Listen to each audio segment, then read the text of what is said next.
Good evening, short story writers.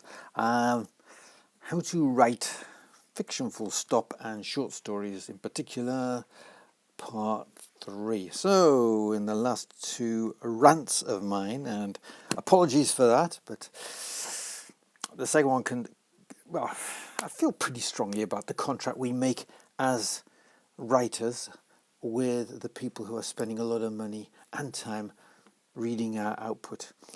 We owe something to them, and it's not self-indulgence. But moving on, we have covered that you need an antagonist sometimes.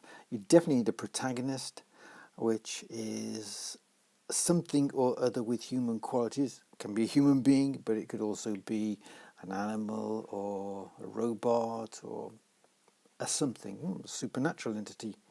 And you need a problem for the protagonist to want to overcome. So at some point, being writers, you're going to want to start taking some notes about all this. So you do need a beginning, a middle, and an end. And the beginning generally will show your protagonist in their ordinary environment, although you can skip this.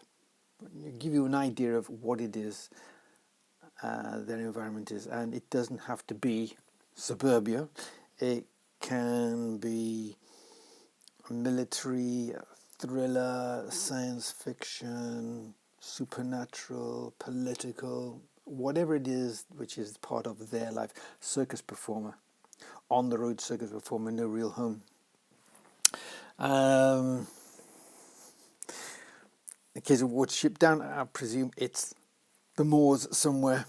Anyway, the problem comes along and manifests itself, and the protagonist wants to either return to a state of happiness, in other words, no problems, or it wants to get rid of the problem if the problem is a threat of some kind. So there's either a massive threat to the existence or well-being of the protagonist, or it's something that is affecting their general day-to-day happiness levels, giving them a lot of stress. It could be something as innocuous as I don't know, traffic lights outside the house suddenly installed there, and now they can't sleep because the lights are flashing all the time. No one's going to die, but it does cause a certain amount of psychological difficulty for them. Okay. The story arc. If you go to YouTube and type in Kurt Vonnegut story, then he will, much better than I can, explain the three kinds of story arc. The story arc is a posh way of saying the steps that must happen in a story. Okay, so let's take a fairly well-known fairy story, which would be Romeo and Juliet, because that has its roots, I believe, in China, so it must be known in Asia, and it's also known in Europe and therefore in the Americas, so it's world famous. And it consists of a very age-old problem, which would be two young lovers meeting with parental disapproval, and so they solve it in their own way. So they're just going along being teenagers in their ordinary world, and then one day they meet and they're flooded with all those hormones and they want to be with each other, but they can't. Not least because of their age. They're too young to get married, I presume, in most cultures. But also because their parents disapprove. In Romeo and Juliet, the parents are enemies, but that doesn't necessarily... You only need one parent to say no, no way. And then you've got a problem, haven't you? So you've got two problems. Even if the parents think, wow, what a great, potential partner, Romeo or whatever the young man's name was in Asia, and his mom and dad say, hey, what a great girl, can't wait for them to get married, let's betrothed them now, or whatever the custom was at the time. Sorry, you can't see my face. Even if that happened, they would still be too young to be together. So their particular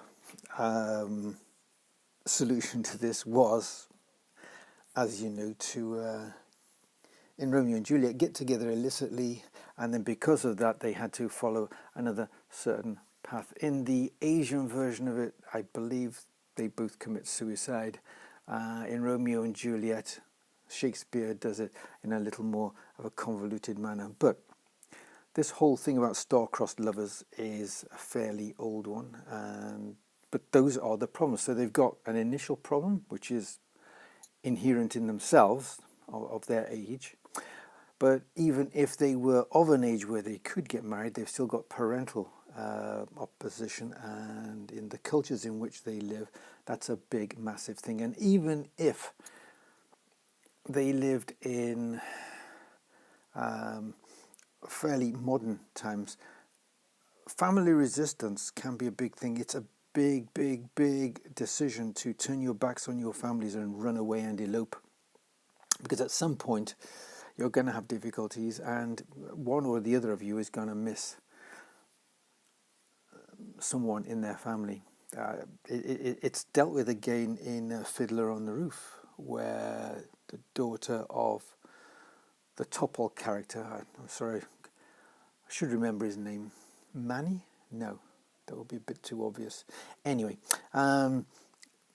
she elopes and gets married against his wishes because he's arranged with a matchmaker for her to be married to someone who's a lot older than her.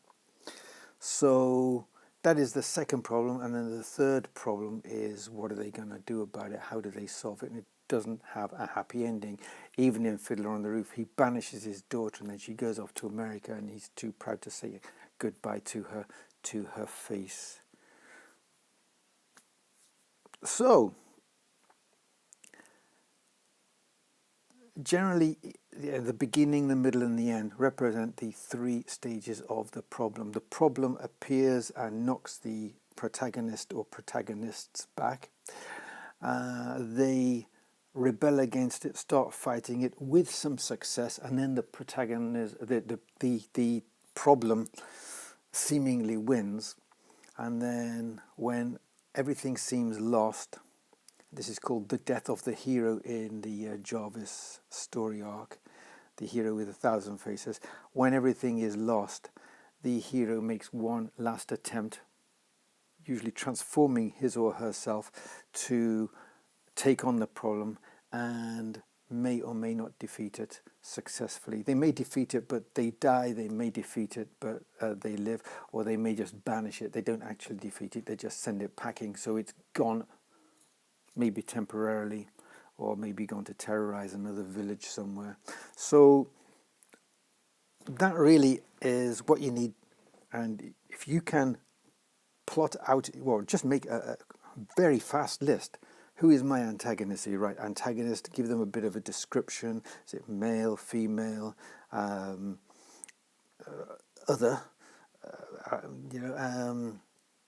Some characteristics so that your audience will like them.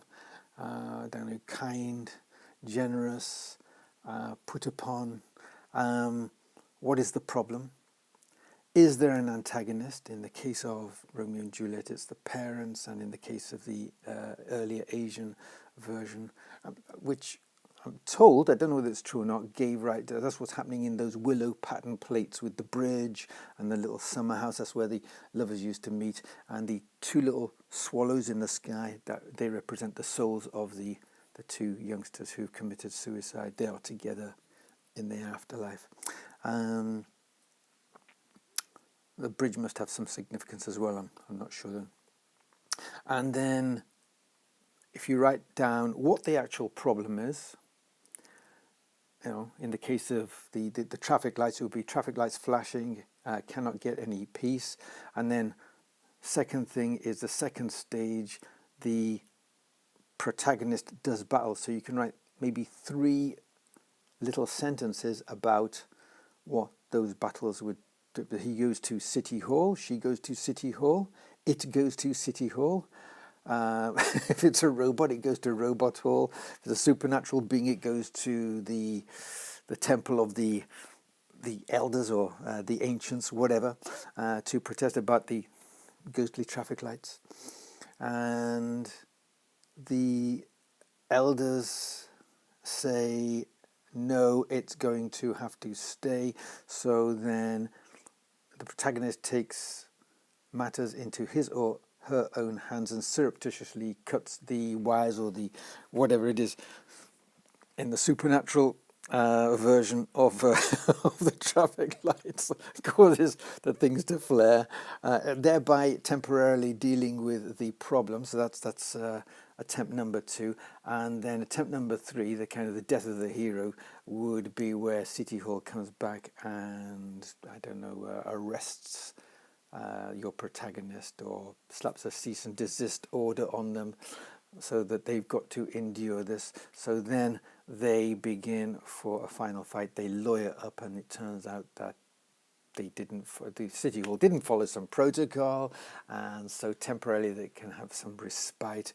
Or, and it's not a very good solution, but it could be that there's a transformation and the protagonist decides to leave and do something they've always wanted to do. That isn't good. I mean, generally speaking, you want there to be something holding the protagonist in place so they cannot avoid this. They've actually got to fight it and either defeat it or defeat it and die in the attempt, or maybe just die in the attempt in the case of Hamlet.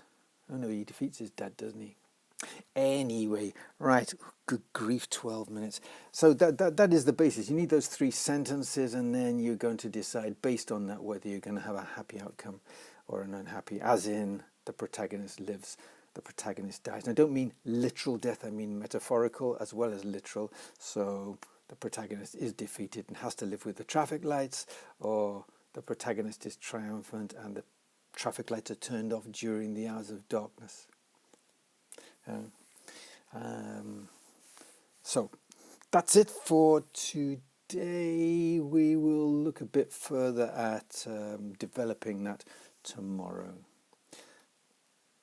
Happy short story writing, and if you haven't subscribed, I'd be very grateful if you would, because the more subscribers I get, the more that YouTube will take this seriously and help our fellow writers who are in need of, or would like, or in search of, maybe not in need of, but in search of short story ideas and short story inspirations. Okay, bye for now.